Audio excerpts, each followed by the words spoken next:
जी अस्सलाम वालेकुम, क्या हाल है? सब लोग खैरियत से हैं। जो सड़क बनाई जा रही है बलूचिस्तान के अंदर, जो इस वक्त बड़ी कंट्रोवर्सी क्रिएट कर चुकी है, उस सड़क के बारे में वज़ीर आज़म साहब का क्लेम है कि अब तक 2000 जानें खा चुकी है, लेकिन अब हम इसे मज़ीद खून नहीं पीने देंगे और जो कुछ हम कर रहे हैं उससे बलूचिस्तान के अंदर अमन आ जाएगा। क्या वाकई अमन आएगा? ये हम आपको आज के व्लॉग में बताएंगे। और जो अफगानिस्तान के अंदर अमरीकी असला है जो पाकिस्तान के खिलाफ इस्तेमाल हो रहा है, अमेरिका को कन्विंस करने के लिए पाकिस्तान ने एक वफ्द अमेरिका भिजवाने का फैसला कर लिया। क्या इसका कोई पाकिस्तान में फायदा होगा या नहीं होगा, ये भी हम आपको आज के व्लॉग में बताएंगे। और इमरान खान साहब की बहनों को उनसे मुलाकात की इजाज़त नहीं दी गई थी, बड़ी ज्यादती हुई, सारा दिन जो कुछ होता रहा आपके सामने है। लेकिन उसके बाद फिर जो फुटेज आई जिसके अंदर वो बड़े मजे से खाना खा रहे थे सब लोग साथ के साथ बैठ के, और ऐसा लगता था जैसे दिन के वक्त कुछ हुआ ही नहीं, तो इसके ऊपर भी एक कंट्रोवर्सी है। अब ये कंट्रोवर्सी क्या है, ये भी हम आपको आज के व्लॉग में बताएंगे। और इस्लामाबाद के अंदर जो ओले पड़े उसके ऊपर बहुत सारी स्पेकुलेशन की जा रही है और ये बताया जा रहा है कि कोई बहुत बड़ा अजाब इलाही आया और पूरे इस्लामाबाद की जो गाड़ियां वो तबाह बर्बाद होगी। असल एक्चुअल इशू क्या था, ये भी हम आपको इसी व्लॉग में बताएंगे। और पंजाब ऐसा लगता है कि खैबर पख्तूनख्वा के पास चला गया, यानी गंडापुर साहब के हाथ में आ गया है। और जो पंजाब के लीडर थे अब वो मुझे लगता है कि बेरोजगार होने लगे हैं। गंडापुर साहब ने ऐसा क्या किया कि पंजाब उनके कब्जे में आ गया, ये भी हम आपको आज के व्लॉग में बताएंगे। लेकिन व्लॉग की तरफ जाने से पहले मेरी आपसे रिक्वेस्ट है कि चैनल को सब्सक्राइब जरूर कीजिएगा और ये जो बेल आइकन है उसको जरूर प्रेस करें ताकि नोटिफिकेशन आपको मिलता रहे। और ये याद रखें कि हर अच्छी बात सदका जारिया होती है। अगर आपको ये व्लॉग अच्छा लगे तो किसी न किसी के साथ जरूर शेयर कीजिएगा। और हमने अपना कॉलम 0 पॉइंट अब ऑडियो फॉर्म में लॉन्च कर दिया है, आप इस लिंक पे क्लिक करके आप हमारा कॉलम सुन भी सकते हैं। हम सबसे पहले गंडापुर साहब की तरफ आते हैं। गंडापुर साहब ने लाहौर में कल खिताब किया और खिताब करके ऐसा लगता है कि पूरे लाहौर के दिल उन्होंने विन कर लिए, अपने मुट्ठी में उन्होंने कर लिए। कैसे किए? वो बड़ा सिंपल फार्मूला है कि पंजाब जब से 9 मई हुआ है ऐसा लग रहा है कि इमरान खान साहब के हाथ से निकल गया है और अब इमरान खान साहब का जो नैरेटिव है उसे बाय करने के लिए कोई शख्स तैयार नहीं, बल्कि पूरी क़यादत ही पाकिस्तान तहरीक इंसाफ की पंजाब से गायब हो गई थी। और हमाद साहब के पास पार्टी रही लेकिन हमाद साहब पार्टी के लिए कुछ नहीं कर सके, बल्कि इवन जब उन्होंने लाहौर के अंदर एक बहुत बड़ा जलसा आपको याद होगा कि उसका बंदोबस्त किया था। गंडापुर साहब खैबर पख्तूनख्वा से आए थे, लेकिन गंडापुर साहब जैसे तैसे पहुंच के, लेकिन हमाद साहब उस जलसे में नहीं पहुंचे थे और लाहौरी भी उस जलसे के लिए नहीं पहुंच सके थे। बल्कि पूरे लाहौर से, बल्कि ऐसा नहीं कहना चाहिए, पूरे पंजाब से सिर्फ 1600 लोग उस जलसे में शरीक हुए थे, जिसके बाद पाकिस्तान तहरीक इंसाफ को ठीक ठाक डेंट पड़ गया। लोगों को यह महसूस होने लगा कि पंजाब पाकिस्तान तहरीक इंसाफ के हाथ से निकल गया। अब गंडापुर साहब दोबारा उस लाहौर के अंदर गए और वहां जाके उन्होंने एक एंटी स्टैब्लिशमेंट तकरीर की जो लाहौरियों को बहुत पसंद आई और सोशल मीडिया के ऊपर इस वक्त वो ट्रेंडिंग कर रही है और लोग उसका हवाला भी दे रहे हैं। और साथ साथ ये कह रहे हैं कि जो काम लाहौर के लोगों को करना चाहिए था, पंजाब के अंदर पाकिस्तान तहरीक इंसाफ को करना चाहिए था, वो अब गंडापुर साहब खैबर पख्तूनख्वा से आके कर रहे हैं। लिहाजा अब पंजाब के अंदर गंडापुर साहब के नारे बजना शुरू हो गए हैं। तो पंजाब ये कहते हैं ना, तेरे मियाँ तेरे नारे वजन दे, तो बिल्कुल अब ऐसा महसूस हो रहा है जैसे गंडापुर साहब के नारे पंजाब के अंदर वजेंगे। तो गंडापुर साहब भी इस बात पे बहुत ज्यादा खुश हैं और उन्होंने पार्टी के अंदर ये सिक्का अपना बिठा दिया है कि देखें, मैं पेशावर से गया, मैं खैबर पख्तूनख्वा का चीफ मिनिस्टर हूं, लेकिन पूरी पार्टी के अंदर इतने गट्स नहीं है, पूरी पार्टी के अंदर इतनी हिम्मत नहीं है कि वो लाहौर के अंदर खड़ा होकर उस टाइप की तकरीर कर सके जो मैंने खैबर पख्तूनख्वा से वहां जाके कर दी। तो गंडापुर साहब इसका प्राइड भी ले रहे हैं और बहुत सारे लोग उन्हें अप्रिशिएट भी कर रहे हैं। मुझे लगता है कि आने वाले दिनों में गंडापुर साहब एक नैरेटिव क्रिएट करेंगे कि मुझे आपने खैबर पख्तूनख्वा की सदारत से फारग करके बड़ी गलती की थी, मैं तो बल्कि पूरे पाकिस्तान का सदर बनने के अहल हूं। आप अगर मुझे पूरा पाकिस्तान दे दें तो मैं पूरे पाकिस्तान के अंदर पाकिस्तान तहरीक इंसाफ को दोबारा रिवाइव कर दूंगा। मैं साबित कर दूंगा कि इमरान खान साहब के जो असल सिपाही हैं वो क्या होते हैं और कैसे होते हैं और उनको क्या करना चाहिए और उनसे क्या क्या हो सकता है। तो गंडापुर साहब जो हैं, अगर ये पार्टी के नुक्ता नजर से देखा जाए तो लाहौर को उन्होंने विन कर लिया, लाहौर के दिल जो है उन्होंने जीत लिए हैं। और लाहौर जो चीज़ आलिया हमजा से एक्सपेक्ट कर रहा था या फिर हमाद अजहर साहब से एक्सपेक्ट कर रहा था या इस टाइप के जो दूसरे लीडर्स हैं पंजाब के उनसे एक्सपेक्ट कर रहा था, वो ख्वाहिशात जो हैं वो आके गंडापुर साहब ने पूरी कर दी हैं। तो गंडापुर साहब आने वाले दिनों में मुझे लगता है कि पार्टी के अंदर बहुत तगड़े हो जाएंगे, क्योंकि पंजाब का जलसा जो है یا लाहौर का जो जलसा है वो एक बहुत बड़ा क्रेडिट बन के गंडापुर साहब के प्रोफाइल के अंदर दर्ज हो चुका है। इसके साथ साथ कल सारा दिन बल्कि रात तक जो इमरान खान साहब की तीनों बहनें हैं और उनके साथ जो 4 दूसरे लोग हैं उनकी गिरफ्तारी एक बड़ा हवा और बड़ी खबर बनी रही। अब 7 लोगों को अडयाला जेल से गिरफ्तार किया गया था, पुलिस ने किया। उससे पहले उमर अयूब साहब वहां पे नारे लगाते रहे, इमरान खान जिंदाबाद के, और इमरान खान वजीर आजम, यानी वजीर आजम इमरान खान के नारे लगाते रहे। फिर उसके बाद वहां पे पुलिस ने उन्हें अपनी वैन में बिठाया, फिर वो वैन के अंदर चले गए। वहां पे इमरान खान साहब की हमशीराएं भी मौजूद थे, उन्होंने भी पहले तकरीरें की थी और सोशल मीडिया से उन्होंने खिताब किया था और मीडिया को उन्होंने बताया था कि हमारे साथ क्या जुल्म हो रहा है। फिर जब उन्हें वैन में रखा गया तो उसके बाद वहां से फुटेज आई जिसमें आप देख सकते हैं कि 3 लोग एक साइड पे बैठे हुए, एक साहब जो हैं, जो मेरा ख्याल है कासम न्याजी साहब हैं, जो इमरान खान साहब के भांजे हैं, वो तस्वीर बना रहे हैं। फिर उनके साथ 3 हमशीराएं इमरान खान साहब की वो बैठी हुई हैं। फिर उसके बाद खबर आई कि इन्हें चक्री इंटरचेंज के ऊपर उतार दिया गया है। फिर ये खबर आई कि वहाँ पे एक रेस्टोरेंट है, उस रेस्टोरेंट के अंदर जाके वो खाना खा रहे हैं। फिर पता चला कि जो उन्हें दोबारा गिरफ्तार कर लिया गया, फिर पता चला कि उन्हें रिहा कर दिया गया, फिर पता चला कि उन्हें मोटरवे पे अकेला छोड़ दिया गया और अब वो लाहौर अपने घर की तरफ रवाना हो गए। लेकिन वो जो रेस्टोरेंट की तस्वीर है वो कंट्रोवर्सी उसने क्रिएट कर ली है और बहुत सारे लोगों ने ये कहना शुरू कर दिया कि जी इस खाने से पहले किस किस्म की सूरत हाल थी। ऐसा लग रहा था कि जैसे करबला का मंजर एक अडयाला जेल है उसके सामने हो रहा है और एक गिरियाजारी की जा रही थी और स्टेट के जो ज्यादतियाँ हैं, जो जुल्म है, उनका हवाला दिया जा रहा था। लेकिन यूं ही खाने का टाइम हुआ तो बड़े इत्मीनान के साथ सब लोगों ने अपनी मर्जी का खाना खाया और जब पेट मुकम्मल तौर पर भर गया तो फिर उन्होंने सोचा कि दोबारा एक हमें मीडिया के अंदर एक खबर बनना चाहिए, तो फिर खबर बनाएगी। फिर उसके बाद चुप करके रावी चैन लिखने लगा, बल्कि रावी जो था दरिया रावी के पास चला गया, यानी लाहौर चले गए और उसके बाद अब वो इत्मीनान से ज़िंदगी गुजार रहे हैं।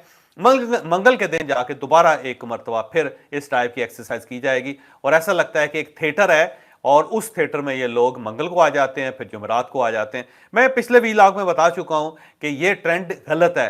बहरहाल अगर कानून ये कहता है तो इन सब की इमरान खान साहब के साथ मुलाकात होनी चाहिए और अगर इमरान खान साहब की बहनें इमरान खान साहब से मिल लेंगी तो कौन सी क़यामत आ जाएगी। मेरा वही नैरेटिव है। लेकिन जो लोगों का कहना है वो ये कहते हैं कि तजाद बहुत ज्यादा है। आप जेल के सामने देखें और उसके बाद फिर डाइनिंग टेबल पे देखें। मैं तो वैसे इसे भी बुरा नहीं समझता, ज़ाहिर हर इंसान को भूख लगती है और उसे भूख मिटानी भी है, खाना खाना भी है। तो खाने के ऊपर एतराज नहीं किया जा सकता कि आप खाना क्यों खा रहे हैं और इत्मीनान से क्यों खा रहे हैं या रोटियां क्यों खा रहे हैं या मुर्ग क्यों उड़ा रहे हैं। भाई हर शख्स का हक है और हर इंसान का एक तकाजा है कि उसने खाना भी खाना है। और ज़ाहिर है गिरियाजारी अपनी जगह पे, तकलीफें अपनी जगह पे, प्रोटेस्ट अपनी जगह पे। खाने का जब टाइम आएगा तो सब लोग ज़ाहिर है, बल्कि पूरी कौम हिजाज जो है खाने के लिए सीधी हो जाती है, सब बसफ हो जाती है। तो वो सब बसफ जो लोगों ने देखा ना इनको, उसके ऊपर फिर एतराज़ कर रहे हैं कि जनाब अगर आप रो रहे हैं तो फिर खाने की टेबल पे भी रोएं। वैसे ही लगना चाहिए आपको। वहां तो आप खुशकपियां मार रहे हैं लेकिन जेल के सामने आपका एक पॉस्चर ही मुख्तलिफ होता है। तो क्लेम ये किया जा रहा है कि ये एक ड्रामा किया जा रहा है और इस ड्रामे से पार्टी के अंदर ये हमदर्दी पैदा की जा रही है, आवाम के अंदर हमदर्दी पैदा की जा रही है। इमरान खान साहब को ये यकीन दिलवाया जा रहा है कि हम आपके बहुत मुखलिस हैं और हम आपको भूले नहीं है, हम आपके लिए कुर्बानियां देने के लिए तैयार हैं। सारा सारा दिन हम धूप में आपके लिए खड़े रहते हैं। तो ये एक कहा जाता है कि मीडिया स्टंट है। एक मीडिया स्टंट पार्टी की तरफ से होता है, एक मीडिया स्टंट उनकी फैमिली की तरफ से होता है और जब ये वक्त गुजर जाता है तो फिर उसके बाद सारे शीरो शकर होके अपने अपने घरों को चले जाते हैं और फिर अगली पेशी का इंतजार करते हैं। तो ये सिर्फ मीडिया की कंजम्पशन के लिए है, इसका रियलिटी के साथ कोई ताल्लुक नहीं है।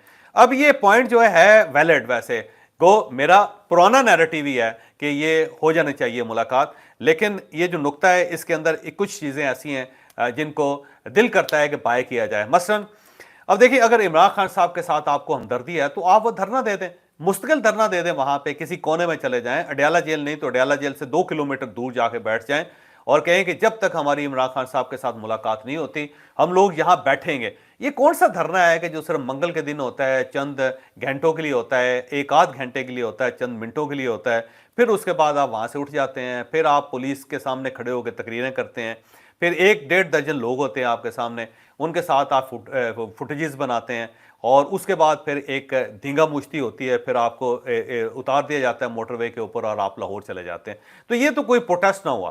اگر پروٹیسٹ کرنا ہے تو پھر مستقل پروٹیسٹ کریں، تاکہ پتہ چلے کہ کسی نے کوئی پروٹیسٹ کیا اپنے بھائی کے لیے، یا کسی نے اپنے لیڈر کے لیے کوئی پروٹیسٹ کیا ہے۔ یہ کیا بات ہوئی کہ آئیں پولیس کے سامنے کھڑے ہو کے تقریریں کریں، ان کو برا بھلا کہیں، کچھ تھوڑے سے کلپس بنائیں آپ سوشل میڈیا کی کنزمپشن کے لیے، پھر پولیس کی وین میں بیٹھیں، وہاں سے تصویریں کھینچیں، پھر اسے وائرل کریں، پھر موٹر وے پہ اتارا جائے اور پھر آپ واپس چلے جائیں اور پھر اگلی پیشی کا انتظار کریں۔ یہ کیا پروٹیسٹ ہے؟ تو لوگ اس کے اوپر بہت زیادہ اعتراض کر رہے ہیں۔ میرا خیال ہے کہ اگر یہ واقعی مخلص ہیں تو انہیں اس طرف جانا چاہیے، انہیں ثابت کرنا چاہیے کہ واقعی عمران خان صاحب کے ساتھ انہیں کوئی دلچسپی ہے۔ افغانستان کے اندر امریکہ اسلحہ چھوڑ گیا تھا، اور وہ اسلحہ اب پاکستان کے خلاف استعمال ہو رہا ہے، کیونکہ وہ اسلحہ بکتا بھی ہے، اسے بی ایل اے نے بھی خریدا ہے اور ٹی ٹی پی کے پاس بھی وہی اسلحہ ہے۔ بنو کینٹ کے اوپر جب حملہ ہوا تھا تو اس حملے کے اندر بھی یہی اسلحہ استعمال ہوا تھا، بلکہ جو ٹی ٹی پی پاکستان کے اندر جو وارداتیں کر رہی ہے، دہشت گردی کی وارداتیں کر رہی ہے، دہشت گردی کے جو انسیڈنٹ وہ پراپر پلان کر رہی ہے، تو اس کے اندر بھی یہی اسلحہ استعمال ہوتا ہے۔ وہی بم ہے، وہی بارود ہے، وہی رائفلیں ہیں، وہی جو گوگلز ہیں، نائٹ ویژن گوگلز جن کو کہتے ہیں وہ ہیں، بلکہ سارا انسٹرومنٹس ہی وہی ہیں جو امریکی افغانستان کے اندر چھوڑ گئے تھے۔ تو پاکستان کو بہت ریزرویشنز ہے اس کے اوپر۔ جو کانگریس مین آئے تھے ان کے سامنے بھی پاکستان نے اپنی ریزرویشنز رکھی تھی۔ اب پاکستان کے اندر ایک سیکیورٹی کانفرنس کی جا رہی ہے جس کے اندر امریکی ایکسپرٹس کو بھی بلایا جائے گا، اور ان سے بھی ریکویسٹ کی جائے گی کہ جناب یہ آپ کا گند ہے، اسے آپ کو سمیٹنا چاہیے۔ اس کے ساتھ ساتھ پاکستان نے فیصلہ کیا ہے کہ احسن اقبال صاحب کی قیادت میں ایک وفد بنایا جائے، اور وفد امریکہ جا کے امریکن گورنمنٹ کو بتائے کہ اگر آپ چلے گئے ہیں تو ہم تو وہیں ہیں، تو ہماری جانیں کیوں لے رہا ہے آپ کا اسلحہ؟ تو آپ اب واپس آ کے اس اسلحے کو سمیٹیں یا افغانوں سے واپس لیں، تاکہ خطے کے امن آ سکے۔ اور اگر آپ یہ نہیں کرتے تو خطے کے اندر بدامنی پھیلے گی، جس کا نقصان الٹیمیٹلی کبھی نہ کبھی امریکہ کو بھی ہوگا۔ تو پاکستان نے بڑی اچھی اسٹریٹجی بنائی ہے، احسن اقبال صاحب کی سربراہی میں ایک وفد جائے گا اور امریکہ کو جا کے کنونس کرے گا۔ اور یہ یاد رکھیں کہ صرف افغانستان سے جو اسلحہ ہے وہ خیبر پختونخوا کے اندر استعمال نہیں ہو رہا، بلکہ بی ایل اے کے پاس بھی اب وہی اسلحہ ہے، اور جعفر ایکسپریس سے کو جو یرغمال بنایا گیا تھا، اسے جو اغوا کیا گیا تھا، بلکہ اس کے اندر جو لوگوں کو شہید کیا گیا، اس کے اندر بھی یہی اسلحہ استعمال ہوا تھا، اور اس کی جو رپورٹنگ ہے وہ واشنگٹن پوسٹ نے کی ہے، اور اس نے اپنے اسلحے کا ذکر کیا ہے، اس کی تصویریں اور دہشت گردوں کی تصویروں کے ساتھ ثابت کیا ہے کہ یہ ہمارا گند ہے جس کا نشانہ پاکستان بن رہا ہے۔ تو پاکستان کو اب اس کیس کو لڑنا چاہیے، اور بڑی اچھی بات ہے۔ اس کے ساتھ ساتھ پرائم منسٹر صاحب نے یہ کلیم کیا ہے کہ N25 جو بلوچستان کے اندر ہے، بڑی لمبی سڑک ہے، چمن سے سٹارٹ ہو کے کراچی تک پہنچتی ہے، آر سی ڈی پہلے ہوتی تھی، اس کا ایک حصہ تھی، ہم نے پوری ڈیٹیل کے ساتھ آپ کو بتایا تھا۔ اس کے بارے میں پرائم منسٹر صاحب نے کہا کہ یہ سڑک اب تک 2000 لوگوں کی جان لے چکی ہے۔ اس کی وجہ یہ ہے کہ یہاں پہ بہت وارداتیں ہوتی ہیں، جو ایران جاتے ہیں زیارتوں کے لیے لوگ، ان کو بسوں سے اتار کے قتل کر دیا جاتا ہے۔ پھر جو لوگ پنجاب سے آتے ہیں ان کے شناختی کارڈ چیک کر کے ان کو یہاں پہ گولی مار دی جاتی ہے۔ پھر اس کے علاوہ جو سیکٹرینزم یا فرقہ واریت کی وجہ سے بھی یہاں پہ بہت قتل و غارت ہوئی ہے۔ تو اس سڑک کو ہم خونی سڑک اس لیے کہتے ہیں کہ یہاں 2000 جانیں جو جا چکی ہیں۔ تو اب وزیر صاحب کا یہ کہنا ہے کہ ہم نے جو پیٹرول کے اندر سے لیوی ہے یا پیٹرول کے اندر سے جو ایک کمی ہے انٹرنیشنل مارکیٹ سے، اس کو عام آدمی تک پاس آن کرنے کے بجائے ہم نے 25 کروڑ لوگوں سے پیسے اکٹھے کر کے جو ان سب کا حق ہے اس سے ہم یہ سڑک ڈبل کر رہے ہیں، اور اسے موٹر وے کی طرح بنایا جائے گا، یعنی سائڈوں پہ باقاعدہ اس کے سینٹرز ہوں گے بہت سارے، اور ریسٹ ایریاز ہوں گے، پھر وہاں پہ شاپس ہوں گی، پھر وہاں پہ پولیس چوکیز ہوں گی، پھر یہاں پہ موٹر وے پولیس کی طرز پہ ایک خاص فورس ہوگی جو اس سڑک کی حفاظت بھی کرے گی اور سڑک کے اوپر چلنے والوں کی حفاظت بھی کرے گی۔ پھر یہاں پہ پیٹرول پمپس ہوں گے، پھر اس کے ساتھ ساتھ شاپنگ سینٹرز ہوں گے تاکہ شاپنگ کی جا سکے۔ پھر اس کے ساتھ ساتھ مجھے لگتا ہے کہ آرمڈ فورسز کے سینٹرز بھی بنائے جائیں گے، کچھ کنٹونمنٹس بھی بنائے جائیں گے، تاکہ اگر کوئی ایسی صورتحال ہو تو اسپیشل فورسز جو ہیں امیڈیٹلی وہاں پہنچیں اور لوگوں کی جان کی حفاظت کی جا سکے۔ پھر مجھے لگتا ہے اب یہ ان سائڈ انفارمیشن ہے یا میرا خیال ہے، اس کو کچھ بھی سمجھ لیں، مجھے لگتا ہے کہ بہت سارے ڈرونز کے سٹیشنز بھی بنائے جائیں گے تاکہ ڈرونز کے ذریعے پہ اس سڑک کی حفاظت کی جا سکے، اور اس کے ساتھ ساتھ باقاعدہ یہاں پہ ٹاورز ہوں گے جو موبائل فون تاکہ سروسز جو ہیں تھرو آؤٹ اس پوری سڑک کے اوپر اویلیبل ہوں۔ پھر اس سڑک کے ذریعے ظاہر تجارت بھی بڑھے گی، ایران کے ساتھ بھی، افغانستان کے ساتھ بھی، اور پاکستان کے درمیان بھی۔ تو یہ ایک بڑا لمبا چوڑا پلان ہے वफाकी हुकूमत का। लेकिन सवाल फिर वही है कि प्राइम मिनिस्टर साहब का जज्बा अपनी जगह पे, उनका ये ऐलान भी अपनी जगह पे कि मैं खुद इस सड़क को बनवाऊंगा, अपनी निगरानी में बनाऊंगा, बार बार इस सड़क पे जाऊंगा ताकि ये वक्त के अंदर मुकम्मल हो। बिल्कुल इसी तरह जिस तरह पंजाब के अंदर सड़कें बनाई हमने, या जिस तरह हमने इस्लामाबाद के अंदर सड़कें बनाई, ये जज्बा अपनी जगह पे। लेकिन जो बलूचिस्तान की सूरत है वो मुकम्मल तौर पर मुख्तलिफ है। अब अगर प्राइम मिनिस्टर साहब ज़्यादा वक्त ना दे सके वहाँ पे, तो ये सड़क कैसे बनेगी, और फिर ये ठेकेदार कहाँ से आएंगे, मजदूर कहाँ से आएंगे, क्योंकि बलूचिस्तान के अंदर ना ठेकेदार है, ना मजदूर है, और ना ही वहाँ पे कोई मशीनरी है जिसके ज़रिए इतना बड़ा प्रोसेस, इतना बड़ा प्रोजेक्ट जो है उसको प्रोसेस किया जा सके। तो अब ये सारे लोग कहाँ से आएंगे, और अगर ये आ गए और BLA ने इनके ऊपर हमला कर दिया, या BLA ने इनको गिरफ्तार कर लिया, या BLA ने इनको अगवा कर लिया, तो फिर स्टेट कहाँ पे जाएगी। मुझे लगता है कि सिक्योरिटी के ऊपर बहुत ज़्यादा खर्च आएगा। गो 300 अरब रुपए का तखमीना है, लेकिन मुझे लगता है ये 500 अरब तक ये सड़क जाएगी। लेकिन अगर ये बन जाती है तो बहुत ज़्यादा फ़ायदा है बलूचिस्तान के लिए भी और पाकिस्तान के लिए भी। मेरी दुआ है। लेकिन लोग एतराज़ बहुत ज़्यादा कर रहे हैं कि हम एक ऐसी सड़क बना रहे हैं जहाँ पे पंजाबियों को उतार के उनका शनाख्ती कार्ड चेक करके उनको गोलियां मारी जाएंगी। अल्लाह बेहतर करे। जज्बा बहरहाल प्राइम मिनिस्टर का अच्छा है, या स्टेट का अच्छा है, इसका फ़ायदा बलूचिस्तान को भी होना चाहिए और वफाक को भी होना चाहिए। इसके साथ साथ कल बड़ी तबाही आई थी इस्लामाबाद के अंदर, यालाबारी हुई और बड़े बड़े ओले, बल्कि ये कहा जाता है कि जो गॉफ के दरमियान जो बॉल होते हैं ना, गॉफ बॉल्स जिनको कहते हैं, इतने बड़े बड़े जो ओले थे वो गिरे, और उससे लोगों की गाड़ियों के शीशे टूटे, लोगों की जो सोलर प्लेट्स हैं वो टूटी, लोगों की खिड़कियों के शीशे टूटे। कुछ लोगों ने क्लेम किया है कि बहुत बड़ी तबाही आ गई है इस्लामाबाद में, ऐसी कभी तबाही आई नहीं है, और वहाँ पे लोगों की गाड़ियाँ तबाह हो गई हैं, और अब उनकी रिपेयरिंग के लिए लोगों के पास पैसे नहीं हैं। ऐसा लगता है कि जैसे पूरे इस्लामाबाद के अंदर बहुत ज़्यादा कोहराम बरपा है। ऐसी बात कतई नहीं है। सिर्फ वो सेक्टर जो मार्गला हिल्स के बिल्कुल साथ हैं, जैसे E7 है, जैसे E11 है, जैसे F10 है, या F11 है, और इसके साथ साथ जैसे आगे आगे चले जाएं, पीठवी चले जाएं, क्योंकि वो भी मार्गला हिल के पास है। तो वो सेक्टर जो मार्गला हिल के करीब थे उनके ऊपर यालाबारी हुई, बड़ी यालाबारी हुई, और वहाँ पे लोगों की गाड़ियाँ भी तबाह हुई। लेकिन इसका हरगिज़ हरगिज़ ये मतलब नहीं है कि पूरा इस्लामाबाद ही तबाह हो गया। पूरा इस्लामाबाद तबाह नहीं हुआ। वो सेक्टर जो मार्गला हिल के साथ साथ थे, सिर्फ यालाबारी वहाँ पे हुई। बाकी जो सेक्टर्स हैं बिल्कुल महफूज थे, लोगों की गाड़ियाँ भी महफूज हैं, कोई बहुत ज़्यादा तबाही और बर्बादी नहीं आई। ये नहीं है कि पूरा इस्लामाबाद के अंदर हर आदमी अपने सर पे हाथ रख के दुहाई दे रहा है। कुछ लोग हैं जो डेफिनेटली इस का शिकार हुए, लेकिन ऐसे जो मामलात हैं वो इस्लामाबाद के अंदर होते रहते हैं। हर साल के अंदर कभी ना कभी ऐसी यालाबारी ज़रूर होती है कि जिससे लोगों का नुकसान होता है, और अब लोग यूज्ड टू भी हो चुके हैं। लेकिन इस्लामाबाद के अंदर मुकम्मल तौर पे कोई तबाही नहीं आई। इस्लामाबाद महफूज है। बहुत ज़्यादा परेशान अहले लाहौर को नहीं होना चाहिए। मुझे इजाज़त दीजिए, अगले व्लॉग में मुलाकात होगी। पाकिस्तान जिंदाबाद।